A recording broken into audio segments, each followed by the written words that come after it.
各位朋友们，大家好，欢迎锁定本期是是非非脱口秀，我是你们今天的榴莲搭子。咱今天不聊别的，就聊一个能让大马人瞬间血脉喷张，让外国人又爱又恨的东西——马来西亚榴莲。先问大家一个灵魂拷问，有没有人跟我一样，每年榴莲季一到，就感觉自己不是在吃榴莲，就是在去买榴莲的路上？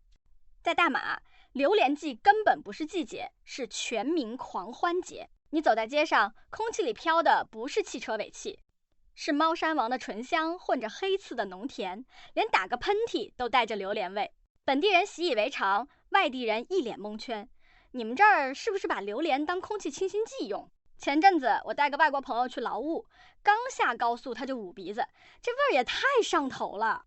结果我拉他去了个榴莲摊，老板现开一颗猫山王，金黄色的果肉一冒出来，他先是犹豫，尝了一口之后，直接把榴莲壳抱在怀里，连核都想舔干净，嘴里还含糊不清，为什么这东西又臭又香，越吃越上瘾？我拍着他肩膀说，正常，很多人来大马之前是反榴莲党，走的时候都成了榴莲传教士，这就是大马榴莲的魔力。有人就问了，全世界都产榴莲，泰国、印尼、越南都有，凭啥马来西亚榴莲就能被吹成世界最好吃？是不是咱大马人自卖自夸？还真不是。今天我就用一肚子的搞笑故事给你们扒一扒，这颗浑身是刺的果子到底凭啥在水果界横着走？首先咱得说，大马榴莲能好吃，老天爷得占一半功劳。这地方简直是为榴莲量身定做的神仙产地。你们以为随便一块地就能种出好榴莲？错了。大马的榴莲那都是挑着地方长的主儿，最金贵的猫山王清一色扎根在彭亨州的劳务、文东一带，别的地方想种门儿都没有。我认识一个在文东种榴莲的阿公，今年快70了，一辈子就跟榴莲树打交道。他跟我说，文东这地方邪门得很，海拔300多米，白天太阳晒得够劲儿，晚上又凉飕飕的，昼夜温差能差个6、7度。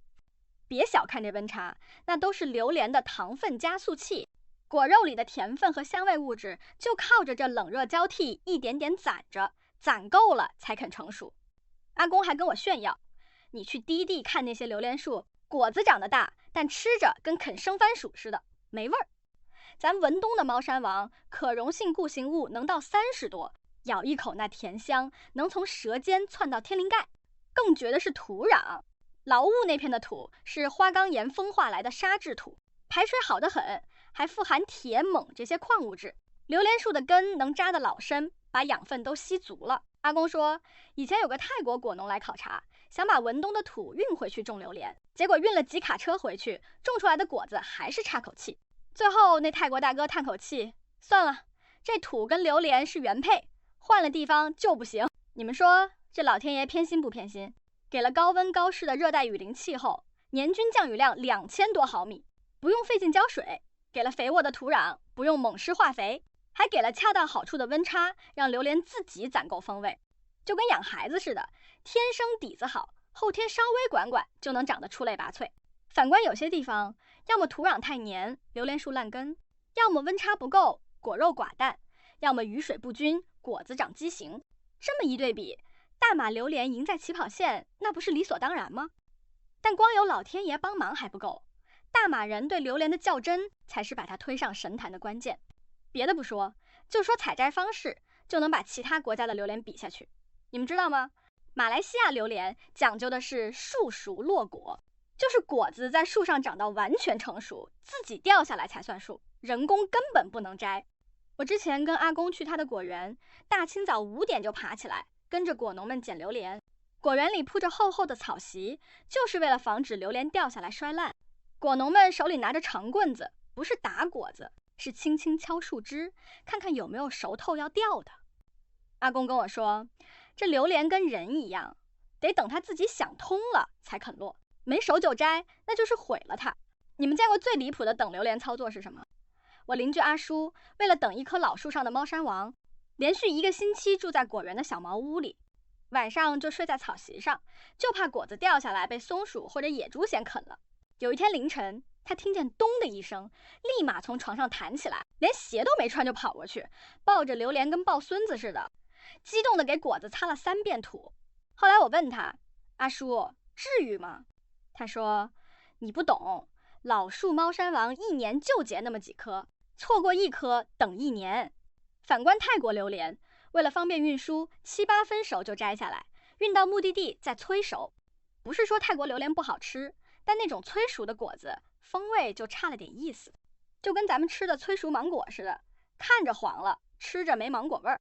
我有个朋友第一次吃泰国金枕，觉得还行，后来吃了大马的树熟猫山王，直接把剩下的金枕扔了。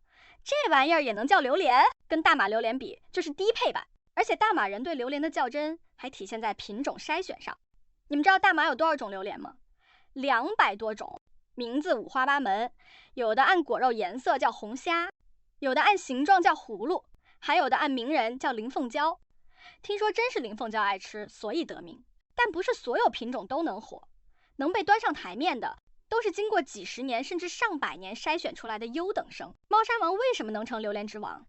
除了产地好，树熟落果，还因为它的方味够复杂，甜中带点微苦，苦完又回甘，果肉绵密的像黄油，纤维少到几乎吃不出来，果核还小。我见过最夸张的吃法，有人把猫山王果肉挖出来，冻成冰淇淋，一口下去又香又浓，连不爱吃榴莲的人都能接受。还有黑刺，被称为榴莲中的贵族，产量比猫山王还少，果肉带着淡淡的巧克力香，价格也贵得离谱。上次我在榴莲摊看见一个大哥犹豫了半天，最后咬咬牙买了一块黑刺，小心翼翼地吃着，连掉在手上的果肉都舔干净了。老板在旁边调侃，大哥，你这吃法跟吃黄金似的。大哥说，黑刺1年就那么点货，吃一块少一块，必须珍惜。更搞笑的是，大马人对榴莲品种的执念能引发学术级辩论。上次我在咖啡店，2个大叔因为猫山王和黑刺谁更好吃吵了起来，一个说猫山王风味足，一个说黑刺口感绵，吵到最后直接点了2颗榴莲，现场开吃对比。周围的人都围过来看热闹，最后变成了榴莲品鉴会。你说这事儿也就大马能干得出来。说到这儿，就得提一提大马榴莲的社交属性，这也是它能火遍全球的隐藏原因。在大马，榴莲不是单纯的水果，是社交硬通货。不管是华人、马来人还是印度人，只要一聊到榴莲，立马就能拉近距离，之前的隔阂全没了。开斋节的时候，我家马来邻居拿了一大盘 rendang 来敲门，我妈回赠了1盒年糕。邻居尝了年糕，说好吃，转头就回家抱了1颗猫山王过来。阿姨，这个给你们，我爸爸种的，刚掉下来的。我妈笑着接过来，第2天就教邻居包粽子。2个人一边包粽子，一边聊榴莲，聊得不亦乐乎。屠妖节的时候，印度阿叔会送我们亲手做的咖喱饺，还拉着我们去他家里吃榴莲。阿叔说，在印度文化里，甜的食物是吉祥的象征，榴莲那么甜，是屠妖节最好的礼物。他还教我们一个奇葩吃法，榴莲果肉配咖喱饭。我本来以为会很黑暗，结果尝了一口，甜咸交织，居然意外的好吃。阿叔还跟我们说，榴莲籽不要扔，煮软了剥壳吃，跟栗子似的，又粉又香。我试了一下，还真不错，就是剥壳太费劲。而且在大马，不管是朋友聚会、家庭聚餐，还是商务宴请，都少不了榴莲。赌王何鸿燊当年在新加坡吃到猫山王，念念不忘，专门转机从大马运了88颗回香港宴请宾客。你想，连赌王都折服的水果，能差吗？现在很多明星来大马必打卡的不是景点，是榴莲摊。上次我在文东的榴莲摊就碰到一个香港明星，戴着口罩低调的买了3颗猫山王，跟我们一样坐在路边，就吃起来一点架子都没有。不过要说大马榴莲最让人又爱又恨的还是它的娇贵，因为是树熟落果，摘下来之后24小时内就是风味巅峰，超过时间就会出水变味，所以以前大马榴莲很难出口，只能在本地吃。新加坡人想吃好榴莲都得开车来大马，吃完再回去。我有个新加坡朋友，每个榴莲季都来大马扫货，后备箱塞得满满当当，回去分给亲戚朋友，还得跟人炫耀，这是大马刚掉下来的树熟猫山王，你们吃不到吧？后来有了液氮冷冻技术，这个问题才解决。1颗树熟猫山王掉下来，立马用-196度的液氮速冻锁住风味，再全程冷链运输，运到中国、澳大利亚、欧洲。但即便是这样，冷冻榴莲的口感还是比鲜果差一点。我有个客户从中国来大马，第一次吃鲜果猫山王，激动地说：“我以前吃的冷冻猫山王跟这个比就是假货，而且这液氮冷冻的成本也不低，所以大马榴莲出口价都不便宜。在中国，一颗猫山王动辄几百块，还是冷冻的。但即便如此，还是供不应求。上次我在网上看到一个段子，说中国人买大马榴莲跟不要钱似的，电商平台一上架就抢空，大马果农都乐坏了。以前愁卖不出去，现在愁不够卖。阿公跟我说，他现在的榴莲一半供本地，一半出口中国，订单都排到明年了。说到卖榴莲，大马的榴莲摊老板个个都是段子手和鉴果大师。你去榴莲摊不用自己挑，老板看一眼榴莲的外形，摸一摸刺儿，闻一闻香味，就知道里面的果肉好不好，熟没熟。我之前跟一个老板开玩笑，老板，你这本事能去当榴莲侦探了。老板说，干这行几十年了，榴莲在我眼里就跟透明的似的。还有些老板为了吸引顾客，练就了一身绝活。我见过一个老板能单手开榴莲，不用刀，就凭着手指的力气，咔一声就把榴莲掰开，果肉完好无损。还有的老板会根据你的口味推荐品种，你爱吃甜的，他给你推荐红虾；你爱吃苦的，他给你推荐猫山王；你第一次吃，他给你推荐苏丹王，口感温和，不容易踩雷。但也有老板很傲娇，不买就不给你开果看。上次我朋友去榴莲摊，想先看看果肉再买，老板直接把榴莲抱走，要买就买，不买我不给你开。好榴莲不怕没人要。我朋友没办法，只能买了一颗。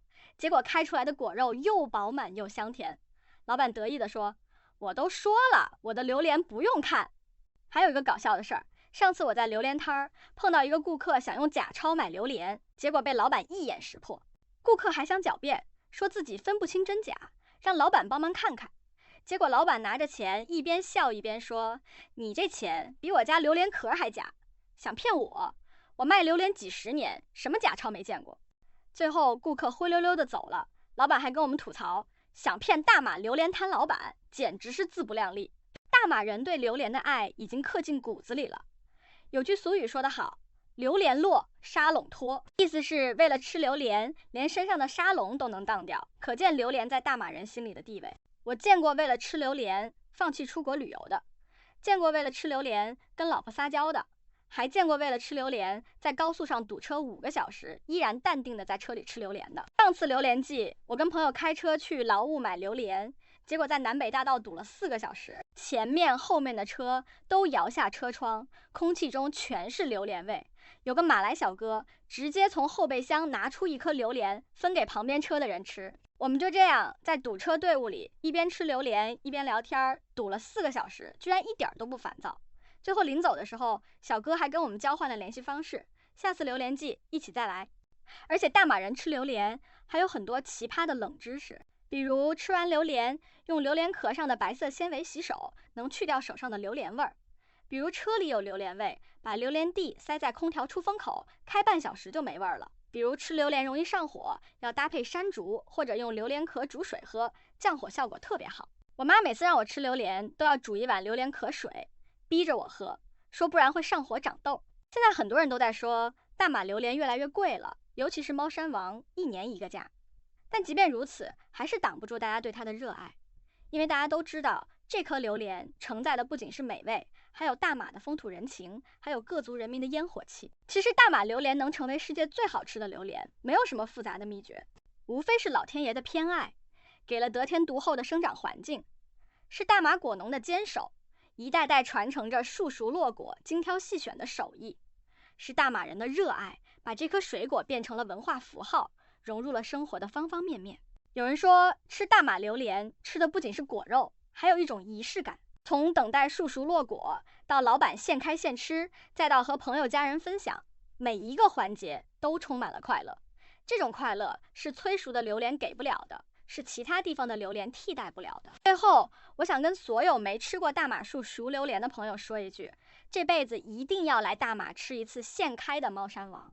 那种从舌尖到心底的满足感，会让你明白为什么这颗浑身是刺的果子能征服全世界的味蕾。当然，如果你来了大马，一定要记得不要跟大马人争论哪种榴莲最好吃，也不要说榴莲不好吃，不然他们能跟你聊到天亮，直到你认同他们的观点。毕竟在大马，榴莲不仅是水果，是信仰，是刻在骨子里的骄傲。好啦，今天的是是非非脱口秀就到这里，希望大家都能吃到自己心仪的榴莲，也希望大马榴莲能一直香下去，火遍全世界。我们下期再见，拜拜。